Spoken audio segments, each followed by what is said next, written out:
कृष्णा। मेरे channel divine कोमल में एक बार फिर से आपका स्वागत है। साल की 24 एकादशी व्रत करने जितना पुण्य देता है ये एक व्रत, जाने कब और कैसे रखें। निर्जला एकादशी का व्रत बहुत अहम होता है।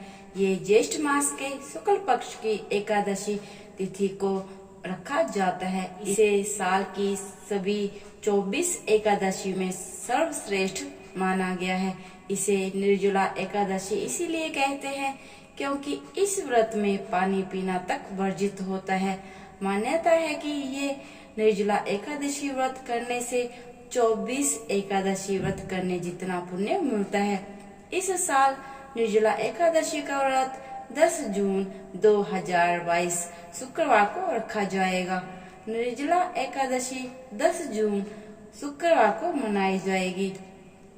एकादशी तिथि 10 जून की सुबह 7:25 पर शुरू होगी और 11 जून की सुबह 5:45 पर समाप्त होगी।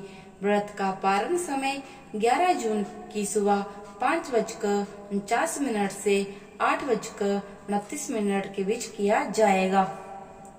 एकादशी के दिन सुबह सुबह जल्दी स्नान करें। हो सके तो पीले रंग के कपड़े पहने सूर्य को अर्घ्य दें। फिर भगवान विष्णु की विधि विधान से पूजा करें। उन्हें पीले फूल, हल्दी, चंदन, पंचामृत, तुलसी दल अर्पित करें। पूरे दिन निर्जला रहें। भले ही इस दिन व्रती के पानी पीने तक की मनाही होती है, लेकिन उसके द्वारा जल का दान करना बहुत पुण्यदायी होता है। वहीं जो लोग निर्जला व्रत नहीं रख सकते, वे बिना नमक का नींबू पानी फल लें।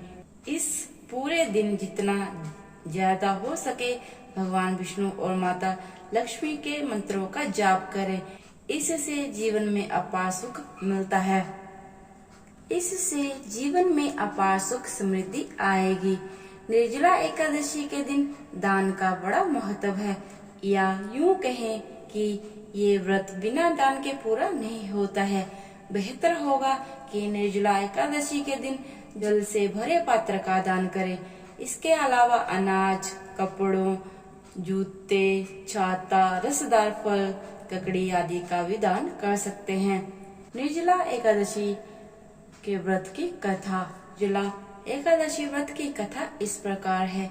भीमसेन व्यास जी से कहने लगे कि हे पितामह, भ्राता युधिष्ठिर, माता कुंती, द्रौपदी, अर्जुन, नकुल और सहदेव आदि सब एकादशी का व्रत करने को कहते हैं, परंतु महाराज मैं उनसे कहता हूँ कि भाई, मैं भगवान की शक्ति पूजा आदि तो कर सकता हूँ, दान भी दे सकता हूँ, परंतु भोजन के बिना नहीं रह सकता। इस पर व्यास जी कहने लगे कि हे भीमसेन, यदि तुम नरक को बुरा और स्वर्ग को अच्छा समझते हो तो प्रति मास की दोनों एकादशियों को अन्न मत खाया करो। भीम कहने लगे कि हे पितामह, मैं तो पहले ही कह चुका हूँ कि मैं भूख सहन नहीं कर सकता। यदि वर्ष भर में कोई एक ही व्रत हो तो मैं वह रख सकता हूँ, क्योंकि मेरे पेट में वृक्क नामक वाली अग्नि है, सो मैं भोजन किए बिना नहीं रह सकता। भोजन करने से वह शांत रहती है, इसीलिए पूरा उपवास तो क्या, एक समय भी बिना भोजन किए रहना कठिन है। अतः आप मुझे कोई ऐसा व्रत बताइए जो वर्ष में केवल एक ही बार करना पड़े और मुझे स्वर्ग की प्राप्ति हो जाए।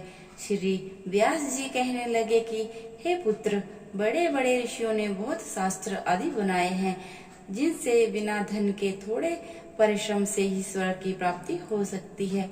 इसी प्रकार शास्त्रों में दोनों पक्षों की एकादशी का व्रत मुक्ति के लिए रखा जाता है।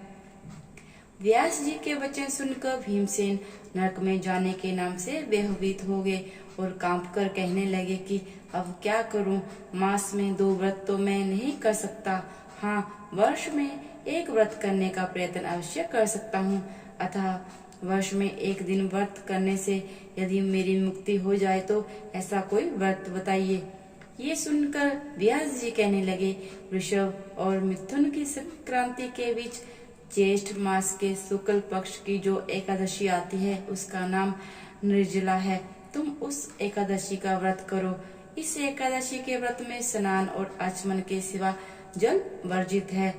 आचमन से 6 मासे से अधिक जल नहीं होना चाहिए, अन्यथा वह मद्यपान के सदृश हो जाता है। इस दिन भोजन नहीं करना चाहिए, क्योंकि भोजन करने से व्रत नष्ट हो जाता है। यदि एकादशी को सूर्य उदय से लेकर द्वादशी के सूर्य उदय तक जल ग्रहण न करें तो उसे सारी एकादशियों के व्रत का फल प्राप्त होता है। द्वादशी को सूर्य उदय से पहले उठकर स्नान आदि करके ब्राह्मणों को दान आदि देना चाहिए।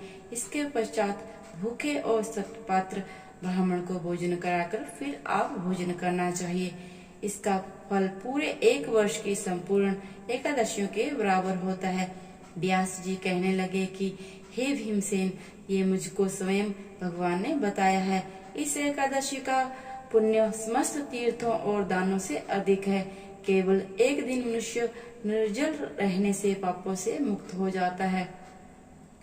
जो मनुष्य निर्जला एकादशी का व्रत करते हैं, उनकी मृत्यु के समय यमदूत आकर नहीं घेरते, वरन भगवान के पार्षद उसे पुष्पक विमान में बिठाकर स्वर्ग ले जाते हैं। अतः संसार में सबसे श्रेष्ठ निर्जला एकादशी का व्रत है।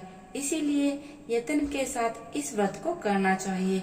उस दिन ओम नमो भगवते वासुदेवाय मंत्र का उच्चारण करना चाहिए और गोदान करना चाहिए।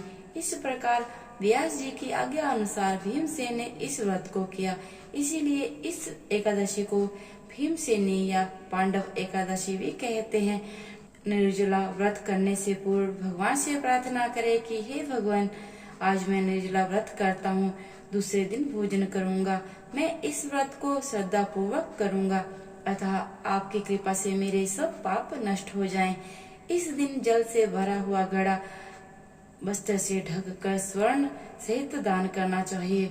जो मनुष्य इस व्रत को करते हैं, उनको करोड़ पल सोने के दान का फल मिलता है। इस एकादशी के व्रत से मनुष्य विष्णु लोक को प्राप्त होता है। जो मनुष्य इस दिन अन्न खाते हैं, वे चांडाल के समान हैं। वे अंत में नरक में जाते हैं। जिसने निर्जला एकादशी का व्रत किया है, वह चाहे ब्रह्म हत्यारा हो, मद्यपान करता हो, चोरी की हो या गुरु के साथ द्वेष किया हो, मगर इस व्रत के प्रभाव से स्वर्ग जाता है। हे कुंती पुत्र, जो पुरुष या स्त्री सब श्रद्धा पूर्वक इस व्रत को करते हैं, उन्हें अग्रलिखित कर्म करने चाहिए।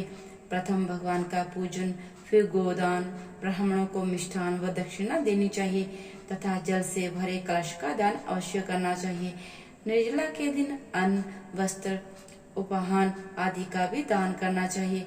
जो मनुष्य भक्ति पूर्वक इस कथा को पढ़ते या सुनते हैं, उन्हें निश्चय ही स्वर्ग की प्राप्ति होती है। तो दोस्तों, आज की इस वीडियो में इतना ही। वीडियो पसंद आए तो चैनल को सब्सक्राइब कीजिएगा। हरे कृष्णा।